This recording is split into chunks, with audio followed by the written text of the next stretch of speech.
నా స్టైల్ కందిపప్పు చారు ఒకసారి ట్రై చేయండి. ముందుగా కందిపప్పును శుభ్రంగా కడిగి 2 కప్పులు తీసుకుని కుక్కర్లో వేసి 3 విజిల్స్ వచ్చేవరకు మెత్తగా ఉడికించుకోవాలి. ఉడికిన తర్వాత పక్కన పెట్టుకోవాలి. ఇప్పుడు కడాయిలో కొద్దిగా నూనె వేసి ఆవాలు, జీలకర్ర వేసి వేగనివ్వాలి. తర్వాత పచ్చిమిరపకాయలు వేసి కలపాలి.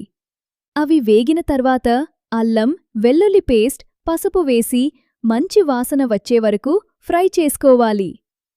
ఇప్పుడు క్యారెట్ ముక్కలు లేదా మీ దగ్గర ఉన్న ఇతర వెజిటేబుల్స్ కూడా వేసి బాగా ఫ్రై చేసుకోవాలి. వెజిటేబుల్స్ మెత్తబడిన తర్వాత ఉడికించిన కందిపప్పును అందులో వేసి కలపాలి. తరువాత తగినంత నీరు వేసి పప్పు బాగా మరిగనివ్వాలి. 10-15 నిమిషాలు మరిగిన తర్వాత చింతపండు పులుసు వేసి మళ్ళీ బాగా మరిగించాలి. ఇప్పుడు జీలకర్ర, మెంతుల పొడి వేసి ఇంకొంచెం మరిగించాలి. చివరగా కొత్తిమీర చల్లి దించుకుంటే సూపర్ టేస్ట్తో కందిపప్పు చారు రెడీ. ఇలా ఒకసారి ట్రై చెయ్యండి.